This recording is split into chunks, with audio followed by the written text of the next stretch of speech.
So look, I blew up my whole family at a cookout on purpose. And I ain't even sorry. On everything, I'd do it again. It all started in my bathroom, the little one off the hallway, the one with the cracked tile I kept telling him we needed to fix. I was standing there, that little blue and white box from CVS sitting on the counter, the one that says it can tell you 6 days sooner. I ain't need 6 days sooner. I was already a week late and my body just, it felt different. You know how you just know? My daughter Peyton, she 4. She was in the living room watching that loud cartoon with the singing pigs and the house was quiet otherwise. It was a Tuesday, about 3 in the afternoon, one of them hot DeKalb County days where the air just felt thick and heavy. I remember looking at myself in the mirror, my bonnet still on from the night before, and I just felt tired. But it was a good tired, you feel me? Like life was good. We had our little townhouse out in South DeKalb. Marcus had that steady job with the county. I was working from home doing customer service for AT&T. We wasn't rich, but we was comfortable. We was stable. And that's all I ever really wanted. So I finally get the nerve, open the box, do what you gotta do. And I set that little white stick on the edge of the sink, face down, just like the instructions said. 3 minutes. Longest 3 minutes of my life, I swear. My heart was banging against my ribs so hard I could feel it in my throat. I started thinking about everything. About how me and Marcus met 4 years ago at that little lounge over by Stonecrest. My girls had to drag me out the house, and I saw him from across the room. He wasn't even my usual type, but he had this smile, man. It made you feel safe. He was so consistent. Always called when he said he would, always showed up. When I had Peyton, he stepped up like she was his own. Even though her daddy wasn't in the picture, he was a good man, a good, solid man, or so I thought. The timer on my phone went off, that little harp sound it makes, and I swear I jumped out my skin. My hands was shaking. I took a deep breath like, okay, Keisha, it is what it is. I picked it up and I turned it over, and there it was. 2 pink lines, not faint, not a little bit, 2 loud, proud, pink-ass lines. And man, I just started crying. Not sad tears, nah. It was just everything I wanted. I felt it in my whole body, this wave of just rightness. This was it. Peyton was finna have a brother or sister. We was finna be a real, complete family. I had this whole plan in my head. I was gonna cook his favorite, smothered pork chops, mac and cheese, collard greens. I was finna put the test in a little gift box with some baby booties. I was gonna make it perfect. I spent the rest of the afternoon just floating. I went to Kroger, got all the ingredients, came back, and just threw down in that kitchen. The whole house smelled like home. Peyton was helping me stir the macaroni, getting cheese everywhere. It was perfect. Marcus walked in around 6:30, same time he always do. He came in, kissed me on the cheek, said hey to Peyton. Everything was normal. He sat down at the table. I put his plate in front of him and he was like, ooh, somebody was feeling good today. And I just smiled, my heart pounding again. I let him eat for a little bit, then I couldn't hold it in no more. I slid the little white box from under my chair and pushed it across the table to him. He looked at me, all confused, and then he opened it. I watched his face. I was waiting for that big smile, for him to jump up and swing me around the kitchen like he do when he get good news. But that ain't what happened. His whole face just went blank, like a curtain just dropped. He stared at the little plastic stick, then he looked at me. No smile, no joy, no nothing. He just said, "You sure?" And I'm like, "Yeah, I'm sure. I took another one just to be certain." He just kept staring at it. The silence in that room got so loud. All you could hear was the TV from the living room. He finally put the test down, pushed his plate back a little bit. He looked at me, but it was like he was looking right through me. He said, I need some air. And he got up from the table, grabbed his keys off the hook by the door, and walked out. Just like that. No hug, no kiss. No, we'll talk about it later. He was gone. And I'm just standing there in the middle of my own kitchen, smelling the pork chops I cooked for this man, holding this little piece of plastic that was supposed to be the best news of our life. And my whole world it just went quiet. You hear what I'm saying? I didn't know it then, but that was the beginning of the end. My whole life was about to get flipped upside down, and I had no idea that the call I was going to make a few days later would be the one to light the match. After that night, man, the whole house felt different. It was like a cold front moved in and just stayed. He came back about 2 hours later, smelling like outside, and he ain't say nothing. Just went straight to the shower and then to bed. He laid on his side of the bed with his back to me, and I just laid there on my side, staring at the ceiling, feeling this big old empty space between us. For the next week, it was like walking on eggshells. He was moving around the house like a ghost. He'd go to work, come home, eat whatever I cooked in silence, play with Peyton for a little bit, and then he'd be on his phone all the time. On his phone. And that was new. Marcus was never a big phone dude, but now he was clutching that thing like it was a lifeline. He'd be sitting on the couch, smiling at the screen. Not a big smile, just a little smirk. I'd be like, "What's so funny?" And he'd jump, lock the screen real quick, and be like, "Nothing. Just a meme from one of the guys at work." But his eyes would be shifty. He started taking calls on the back porch, in the cold. He'd be out there whispering, pacing back and forth. I'm telling you, my stomach was in knots 24/7. I wasn't sleeping. I wasn't eating right. I felt that baby in me, and I was just like, what kind of world am I bringing you into? The stress was getting to me, for real. I started getting these bad headaches, right behind my eyes. I figured it was just the pregnancy, but looking back, nah, my body knew. My body was telling me something was wrong. My sister Vanessa called me one afternoon. She older than me by 2 years. We was always close, or so I thought. She was like, "Hey girl, what's up? You sound tired." And I just broke down. I told her everything. About the test, about how Marcus was acting. And she was just like, "Oh, Keisha, men are dumb. He's probably just scared. He'll come around. Give him some space. Don't be pressing him." And I listened to her. 'Cause that was my big sister. I trusted her.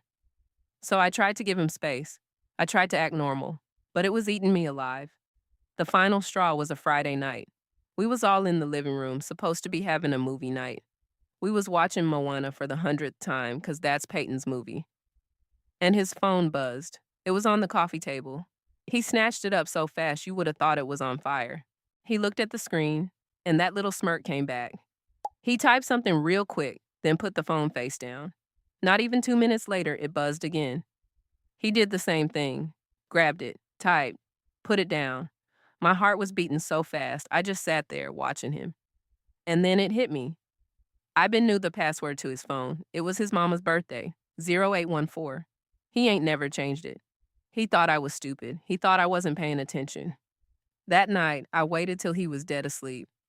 I could hear him snoring that deep snore he do when he out. I slipped out of bed. My hands were literally trembling. I crept into the living room where he'd left his phone charging on the end table. The little green light was glowing. I picked it up. It felt heavy in my hand like it was full of secrets. I typed in the code, 0814. It opened. My breath caught in my throat. And what happened next was just, it shattered my whole world into a million pieces. I didn't even know where to start. My mind was just blank, you know? I just stood there in the dark, the only light coming from that phone screen, and I clicked on the little green message icon. And there it was, right at the top, a name I knew better than my own, Vanessa, my sister. My heart just stopped. For a whole second, I couldn't breathe. I was like, nah, it can't be. They probably just talking about me. She probably checking on him for me like she said she would. That's what I told myself. But my finger had a mind of its own. I clicked on her name, and I started scrolling up, and chilly. It was all there. Weeks of it. Months of it. It wasn't just talking, it was everything, pictures, little heart emojis. Him calling her V, her calling him my king. They was talking about meeting up at this little park over in Lithonia. They was talking about the hotel they went to off of Candler Road. The extended stay America, can you believe that? The disrespect. But the part that broke me, the part that turned my blood to ice, was the messages from the day I told him I was pregnant. He had texted her right after he walked out the door. The message said, "She's pregnant. I can't do this." And her reply? Her reply was, "Don't worry, baby. Well, figure it out. Just another bill we gotta pay." And then she put the little laughing emoji with the tears. They was laughing. They was laughing at me and my baby. They was calling me clueless. One text from her said, "Is she still walking around in that raggedy bonnet? Tell her I'll buy her a new one." I scrolled and scrolled, reading every single word. It was like a car wreck. I couldn't look away. My whole body went numb. I felt cold all over, but my face was hot. I felt the tears rolling down my cheeks, but I wasn't making no sound. It was like I was watching a movie of somebody else's life. This couldn't be my life, not my man, not my sister. I took screenshots. I don't even know why. It was just instinct. I screenshotted everything, the pictures, the hotel talk, the stuff about the baby. I sent every single one of them to my own phone. Then I deleted them from my sent folder on his phone. I put his phone back on the charger, exactly how I found it. I walked back to my bedroom and I just stood in the doorway looking at him sleeping. He was just laying there, snoring, looking all peaceful, like he ain't have a care in the world. And I felt this rage. It started in my toes and it just burned its way all the way up. It wasn't even sad no more. It was cold. It was hard. I wanted to hurt him. And I wanted to hurt her. The next morning, I couldn't even look at him. I got up, got Peyton ready for daycare, and just moved around him. He was like, "You all right? You seem quiet." And I just looked at him and said, "I'm fine. Just tired." The lie tasted like poison in my mouth. After I dropped Peyton off, I sat in my car in the daycare parking lot for a long time. I just stared at the screenshots on my phone, and then I did something I knew I was gonna regret, but I had to. I called her. I called Vanessa. She picked up on the second ring, all cheerful. "Hey, sis. What's up?" Her voice was like nails on a chalkboard to me. I just said, "I need you to tell me the truth," and the line went quiet for a second. Then she said, "The truth about what, Keisha? You sound crazy." And that's when I lost it. I said, "Don't you play dumb with me, Vanessa. I saw the texts. I saw everything." And she had the nerve, the absolute audacity, to laugh. A little chuckle. She said, "Keisha, you always been so dramatic. You went through his phone? That's your problem right there. You insecure." And I'm just screaming into the phone now. I'm like, "Insecure? You've been sleeping with my man, the father of my child and the child I'm carrying right now. And you calling me insecure?" And she said, and I will never forget this as long as I live, she said, "Look, it is what it is. Marcus is a grown man. He do what he want to do. You need to get a grip and stop tripping. Maybe if you was handling your business at home, he wouldn't have to go look for it somewhere else." I hung up. I just dropped the phone on the passenger seat and I just screamed. A real ugly, gut-wrenching scream. That's when all the hurt and the rage and the shock just boiled over into one single thought. Nah, oh nah. I ain't finna just get over it. I ain't finna just let this slide. Y'all think I'm clueless? Y'all think I'm a joke? I'm about to show you. I'm about to show everybody. And that's when the plan started forming in my head. My mama's annual family cookout was the next Saturday. The whole family was gonna be there. Everybody. Aunts, uncles, cousins, grandmama. Everybody. And I knew, right then and there, that's where it was gonna happen. When I opened that envelope a few days later, I knew I had made the right decision. But let me back up. After that phone call with Vanessa, I went home and I got to work. I felt like one of them detectives on TV, for real. The anger gave me this weird, clear focus. I went straight to my laptop, opened up a new email, and I sent every single one of them screenshots to myself. Then I saved them to a folder on Google Drive. I named the folder Receipts. Then I went a step further. I went to the Office Depot over on Memorial Drive and I bought a pack of that fancy photo paper. I came home and I printed every single screenshot out, in color. I wanted them to see the little heart emojis in all their glory. I put all the printed pages in a big manila envelope. Holding that envelope, it felt heavy. It felt like a bomb. I spent the rest of the week on autopilot. I was nice to Marcus. Sickly sweet. I'd ask him how his day was. I'd make sure his dinner was hot. I played the part of the happy, pregnant, clueless girlfriend. And he ate it up. He thought he was getting away with it. He got comfortable. He'd be sitting right next to me on the couch texting her. I could see her name pop up on his screen, and I'd just smile. 'Cause I knew I knew what was coming. He'd be like, "What you smiling at?" And I'd say, "Oh, nothing. Just happy about the baby." The whole time, I was talking to my cousin Brianna. She the only one I told. She my first cousin, but she more like a sister to me than Vanessa ever was. I sent her the screenshots and she called me immediately, just cussing. She was like, "Keisha, Nat, oh, hell nah, we finna ride at dawn." And I was like, "Nah, Bree, I got a plan." And I told her about the cookout. She got real quiet for a second, and then she was like, "You a cold piece of work. I love it. Do it? Burn it all down?" Having her in my corner, man, that put the battery in my back for real. She was like, "You make sure you got all your ducks in a row, though. You got a place to go. You got money saved. 'Cause after this, it's a wrap." And she was right. So that Thursday, 2 days before the cookout, I went to my bank, Wells Fargo, and I took out half of what was in our joint savings account.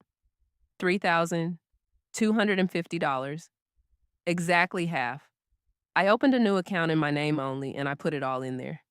Then I started packing. Not a lot, just a couple of bags for me and Peyton. I hid them in the back of my closet under a pile of old blankets. I was ready. I felt calm. It was the weirdest thing. I wasn't even crying no more. I was just focused. The day of the cookout, Saturday, it was a beautiful day. Sun was shining, not a cloud in the sky. It felt like the world was mocking me. Marcus was all happy, talking to Chi about, "Man, I can't wait to get some of your daddy's ribs." He was completely oblivious. He ain't have a clue. We drove over to my parents' house in Cascade. It's the house I grew up in. Pulling up, seeing all the cars parked up and down the street, hearing the music spilling out the front door. Normally, that would make me feel happy, safe. But that day, my stomach was doing flips. I had that manila envelope in my big purse, tucked under my wallet. It felt like it was burning a hole in my bag. We walked in, and it was just family. My daddy was at the grill. My uncles was playing spades at the card table. My aunties was in the kitchen talking loud. Everybody was hugging me, touching my little baby bump that was just starting to show. They was all saying, "Congratulations, Keisha. We so happy for y'all." And I just smiled and said, "Thank you," feeling like the biggest fraud in the world. And then I saw her, Vanessa. She was standing by the drink table talking to my grandmama. She was wearing this little yellow sundress, looking all innocent. She saw me and Marcus walk in, and she gave this little wave. No shame, not a single ounce of it. She walked over to Marcus and gave him a hug. A quick little family hug, but I saw it. I saw the way her hand lingered on his back for a second too long, and he just smiled down at her, right in front of my face, right in front of my whole family. That's when I knew. I ain't have a single doubt in my mind. I was doing the right thing. I waited. I let everybody get their first plate. I let them get comfortable. I watched Marcus and Vanessa. They was smart. They kept their distance, but I could see them. I could see the little looks they would give each other across the yard, the little secret smiles. They thought they was so slick. About an hour in, my mama started clinking her glass with a spoon. She said, "Everybody, can I have your attention for a minute? I just want to make a little toast. To my baby girl, Keisha, and to Marcus. We are so blessed and happy to be welcoming another grandbaby into this family. To family." And everybody raised their plastic cups. Cheers! To family. And that was my cue. That was my moment. I stood up from my chair. I walked to the middle of the living room, right by the fireplace where all the family pictures are. I cleared my throat, and I said, "I actually have something I'd like to say too." The room got quiet. Everybody turned to look at me. I could feel Marcus's eyes on me. I could feel Vanessa's eyes on me. I reached into my purse and I pulled out that big manila envelope. The phone call I got after that cookout. Well, that was a whole other level of crazy. But first, let me tell you what happened when I pulled out that envelope. The whole room was dead silent. You could have heard a pin drop on my mama's shag carpet. I opened the flap and I pulled out the first printed page. My hand was shaking just a little bit, but my voice was steady.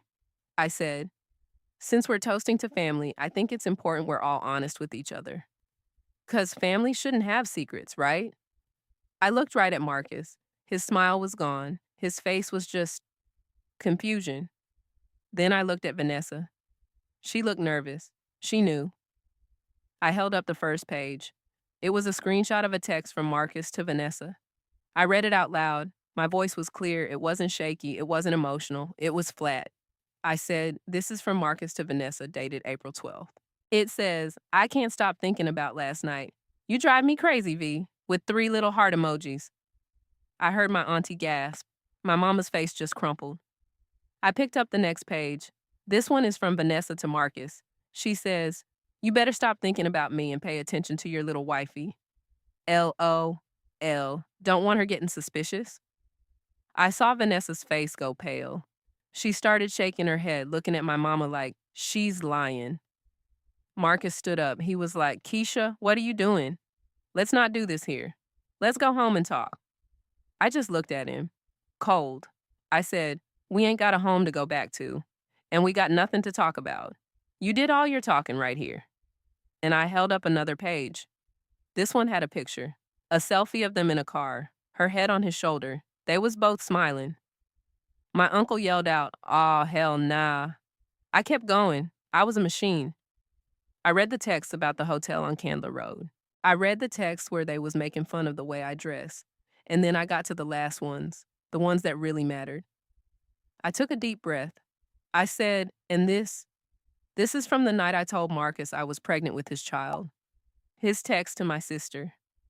My sister, it says, "She's pregnant. I can't do this." And her reply was, "Don't worry, baby. We'll figure it out. Just another bill we gotta pay." Followed by a laughing emoji. I let that hang in the air. The silence was deafening. My daddy, who had been standing by the grill this whole time, he walked in. He walked right up to Marcus, and he ain't say a word. He just looked at him with so much disappointment it was worse than if he had yelled. He just shook his head. My mama was openly crying now. My grandmama was holding her. Vanessa finally found her voice. She started screaming. "She's making it all up. She photoshopped those. She's crazy. She's just jealous." Marcus started chiming in. "Yeah, she's been acting crazy lately. It's the hormones. Y'all know how she get." They tried to play me. They tried to make me look like the crazy, pregnant, emotional woman. But I was ready for that. I reached back in my purse and I pulled out my phone. I had the screen recording ready. I hit play, and the whole room heard Vanessa's voice from our phone call a few days earlier. Her voice, clear as day, saying, "Look, it is what it is. Marcus is a grown man. He do what he want to do. You need to get a grip and stop tripping. Maybe if you was handling your business at home, he wouldn't have to go look for it somewhere else." That's when it was over. Nobody could deny it. My daddy looked at Marcus and he just pointed to the door. He said, "Get out of my house." And then he looked at Vanessa, his own daughter, and he said, "You too. You are no longer welcome here." The look on her face, it was pure shock. She really thought they was going to take her side. Marcus and Vanessa, they just stood there for a second, stunned. Then they started grabbing their stuff, talking under their breath, calling me all kinds of names. As they was walking out the door, Marcus turned and looked at me. He said, "You blew up your whole life for this. I hope you're happy." I just looked him dead in his eyes and I said, "Nah, I blew up your life. My life is just getting started." And they left. They walked out to their cars and drove off together. The whole family just kind of stood there in shock. And then, one by one, they came and hugged me.